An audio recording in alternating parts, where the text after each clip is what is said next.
Item ಯಾವುದೇ ಇರಲಿ try ಮಾಡಿ ಆಚಿ ಚಿಕನ್ ಮಸಾಲಾ. ಆಚಿ ಚಿಕನ್ ಮಸಾಲಾ ನಿಮ್ಮ ಮೂಲಕ ಸ್ಟಾರ್ಟ್ ಮಾಡ್ತಾ ಹೋಗೋದಾದ್ರೆ ನಿಮ್ಮ ಸೆಕೆಂಡ್ ಸಿನಿಮಾ ಇದು ಆ್ಯಕ್ಚುಲಿ. ಸೊ ಈ ಒಂದು ಅವಕಾಶ ನಿಮಗೆ ಹೇಗೆ ಸಿಕ್ತು? ಸೊ ಸೆಕೆಂಡ್ ಸಿನಿಮಾ ಹೌದು, ಶೇರ್. ಸೊ ಇದಕ್ಕೂ ಮುಂಚೆ ಹೇಳ್ದಂಗೆ ಭರ್ಜರಿ ಗಂಡು ಅಂತ ಸಿನಿಮಾ ಮಾಡಿದ್ದೆ. ಸೊ ಅದೇ ತಂಡ I mean the same team ಹೊಸ ಸಿನಿಮಾ ಇಟ್ಕೊಂಡು ಬಂದಿದ್ರು. ಸೊ ಪ್ರಸಿದ್ಧ್ ಸರ್ ಆಗಲಿ, ನಮ್ಮ ಪ್ರೊಡ್ಯೂಸರ್ ಸುದರ್ಶನ್ ಸರ್ ಆಗಲಿ, ಸೊ ನೋಡಮ್ಮ ಹೊಸ ಸಿನಿಮಾ ಸ್ಟಾರ್ಟ್ ಮಾಡ್ತಾ ಇದ್ದೀವಿ, ಸೊ ಫೀಮೇಲ್ ಲೀಡ್ ಹೀರೋಯಿನ್ ಮಾಡ್ತೀಯಾ ಅಂತ ಕೇಳಿ, ಅಫ್ಕೋರ್ಸ್ ನಾನು ನೋ ಅಂತ ಹೇಳಕ್ ಚಾನ್ಸೇ ಇಲ್ಲ. ಯಾಕಂತಂದ್ರೆ ನಾನು ಮುಂಚೆ ವರ್ಕ್ ಮಾಡಿದ್ದೀನಿ ಆ ಐ ಮೀನ್ ದ ಟೀಮ್ ಜೊತೆ. So I think the best team ಜೊತೆ ನಾನು ವರ್ಕ್ ಮಾಡಿದೆ ಅಂತ ಹೇಳ್ಬೋದು. ಸೊ ಹಾಗೆ ಮೂವಿ ಬಗ್ಗೆ ಡಿಸ್ಕಷನ್ಸ್ ಆಯಿತು, ನನ್ನ ಪಾತ್ರದ ಬಗ್ಗೆ ಡಿಸ್ಕಷನ್ಸ್ ಆಯಿತು. ಸೊ ನನ್ನ ಪಾತ್ರದ ಬಗ್ಗೆ ಕೇಳಿದಾಗ ಇನ್ನೂ ಖುಷಿ ಆಯಿತು. ಯಾಕಂತಂದರೆ ನನ್ನಿಂದ ಐ ಮೀನ್ ಈ ಪಾತ್ರದಿಂದ ಸಿನಿಮಾ ಒಂದು ಕಂಪ್ಲೀಟ್ ಟ್ವಿಸ್ಟ್ ಬರುತ್ತೆ ಅಂತಲೇ ಹೇಳ್ಬೋದು. ಸೊ ಈ ಕ್ಯಾರೆಕ್ಟರ್ ನಾನು ಮಾಡಲೇಬೇಕು ಅಂತ ಅನಿಸ್ತಾ ಆ್ಯಂಡ್ ದೆನ್ ಹಾಗೆ ಫಾರ್ವರ್ಡ್. ಓಕೆ. ಸೊ ಸರ್, ನೀವು ಹೇಳೋದಾದರೆ ಆ್ಯಕ್ಚುಲಿ ಶೇರ್ ಸಿನಿಮಾದಲ್ಲಿ ನಿಮ್ಮದು ಒಂದು ಮೇಜರ್ ರೋಲ್ ಆಗಿರೋದ್ರಿಂದ ನಿಮಗೆ ಎಷ್ಟು ಖುಷಿ ಇದೆ ಸರ್? ಆಸ್ ಅ ಹೀರೋ ಆಗಿ ನೀವು ಕಾಣಿಸ್ಕೊಳ್ತಾ ಇದ್ದೀರಾ. ಸೊ ಎಸ್ಪೆಷಲಿ ಸಿನಿಮಾ ಸಿಕ್ಕಿದಾಗ I was looking for an opportunity. ಅಂದರೆ ಕನ್ನಡತಿ ಮಾಡೋ ಟೈಮಲ್ಲಿ I wanted to be a lead in the film. So ಆ ಟೈಮಲ್ಲಿ ಒಂದು ಆಪರ್ಚುನಿಟಿ ಕೊಟ್ಟಿದ್ದು it means special to me. And as a action hero ಆಗಿ ನನ್ನ ಪ್ರೆಸೆಂಟ್ ಮಾಡ್ತಿದ್ದೆ ಅಂದಾಗ I was more curious like how I look as a action hero.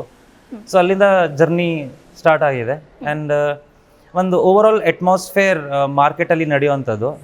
So as a character also ನಂಗೊಂದು ಹೊಸ ಕ್ಯಾರೆಕ್ಟರ್ ಅಲ್ಲಿ ಪ್ಲೇ ಮಾಡೋದು ಸಿಕ್ತು. So over all experience it was new and same team. ನಾನು ಹೇಳಬೇಕು ಅಂದರೆ ಆ್ಯಕ್ಚುಲಿ ಈ ಮೂವಿದು ಕಥೆನೂ ನಂಗೆ ಗೊತ್ತಿರಲಿಲ್ಲ, ಲೈಕ್ ಕೇಳಿರಲಿಲ್ಲ. ಬಿಕಾಸ್ ನಾವು ಆಲ್ರೆಡಿ ಒಂದು ಸಿನಿಮಾ ಮಾಡಿದ್ವಿ and the director was so confident about the script and I was looking for an opportunity. So ಹಂಗೆ ಸ್ಟಾರ್ಟ್ ಆಗಿದ್ದಂಥ ಜರ್ನಿ ಇದು. ಆ್ಯಂಡ್ ಇನ್ನು ಈ ಫೈನಲ್ ಕಾಪಿ ನಾನು ನೋಡಿಲ್ಲ, ಬಟ್ ನಾನು ಈಗ ಟ್ರೇಲರೇ ನೋಡಿರೋದು. ಸೊ ಫೈನಲ್ ಕಾಪಿ ಅವಕಾಶ ಬಂದಾಗ ಅದನ್ನು ನೀವು ಗ್ರ್ಯಾಬ್ ಮಾಡ್ಕೊಂಡ್ರಿ. ಇನ್ನೂ ಕೆಲವು ಸಲ ಏನಾಗುತ್ತೆ ಅಂತಂದರೆ it's not just about the opportunity, it's about ನಿಮಗೆ ನಿಮ್ಮ ಸ್ಕಿಲ್ಸ್ ತೋರಿಸ್ಬೇಕು ಅಂತ ಇರುತ್ತೆ. If you don't have a platform to showcase your skills, ಅದಿದ್ದು waste. So regardless of what will happen to the project, the first thing is you be in it. ಅದಾದಮೇಲೆ you do your best and just leave it to the public. Okay. Actually ನಂಗೊಂದು doubt ಇದೆ sir, ಏನು ಗೊತ್ತಾ, ಈ ಕನ್ನಡತಿ ಆಗಿರ್ಬೋದು, ಕರ್ಣ ಆಗಿರ್ಬೋದು, ಜೊತೆಗೆ ನಿಮ್ಮ ನೇಮ್ ಕೆ ಇಂದ ಸ್ಟಾರ್ಟ್ ಆಗುತ್ತೆ. ಸೊ ನಿಮಗೂ ಹಾಗೆ ಕೆಗೂ ಏನಾದರೂ ಸಂಬಂಧ ಇದೆಯಾ ಅಂತ? ಬಿಕಾಸ್ ಕೆ ಅಂತ ಹೇಳಿ ಎಂಟ್ರಿ ಕೊಟ್ಟಾಗೆಲ್ಲ ನೀವು ಅಲ್ಲಿ ನೆಕ್ಸ್ಟ್ ಲೆವೆಲಿಗೆ ರೀಚ್ ಆಗ್ತಾ ಇದ್ದೀರಾ. ಏನಿದ್ರ ಸೀಕ್ರೆಟ್ ಅಂತ? ನ್ಯೂಮರಾಲಜಿ ಪ್ರಕಾರ ಅಥವಾ ಈ ಆಲ್ಫಾಬೆಟ್ ಇದರಲ್ಲಿ ಏನೋ ವರ್ಕೌಟ್ ಆಗ್ತಿದೆ ಅನ್ಸುತ್ತೆ. ನನಗೂ ಈಗ ಅನಿಸ್ತಿದೆ ಈ ಎರಡನೇದು ವರ್ಕೌಟ್ ಆಗೋಯ್ತಲ್ಲ ಅದಾದಮೇಲೆ. ಸೊ ನೆಕ್ಸ್ಟ್ ಟೈಮ್ ಮೋಸ್ಟ್ಲಿ ಸಿನಿಮಾಗೂ ನಾನು ಕೆ ಇಂದನೇ ಸ್ಟಾರ್ಟ್ ಮಾಡಬೇಕು ಅನಿಸ್ತಿದೆ ಈಗ. ನೈಸ್. ಓಕೆ.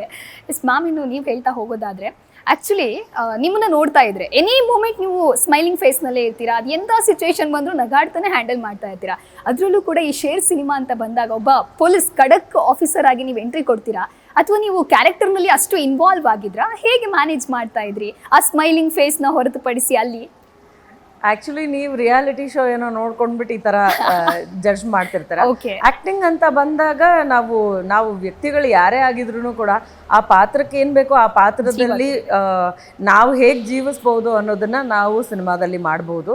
ಸಿನಿಮಾ ಆಗಲಿ, ಸೀರಿಯಲ್ ಆಗಲಿ, ಯಾವುದೇ ರೀತಿಯಾದ ಆಕ್ಟಿಂಗ್ ಫಾರ್ಮ್ ಅಂತ ಬಂದಾಗ ನಾವು ಏನು ಜನರಲ್ ಆಗಿ ಬಿಹೇವ್ ಮಾಡ್ತಿರ್ತೀವಿ ಅಥವಾ ನಮ್ಮ ಒಂದು ಪರ್ಸ್ನಾಲಿಟಿ ಏನಿದೆ ಅದನ್ನು ಅನ್ಲರ್ನ್ ಮಾಡಿ ನಾವು ಆ್ಯಕ್ಟ್ ಮಾಡಬೇಕಾಗತ್ತೆ.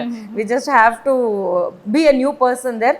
ನಾನಲ್ಲಿ ಇಂದ್ರಾಣಿಯಾಗಿ ಕಾಣಿಸ್ಕೊಂಡಿದ್ದೀನಿ. ಸೊ ಇಂದ್ರಾಣಿಯವರಾಗಿ ನಾನು ಜೀವಿಸಿದ್ದೀನಿ ಅಂತ ಹೇಳೋದಕ್ಕೆ ಇಷ್ಟಪಡ್ತೀನಿ.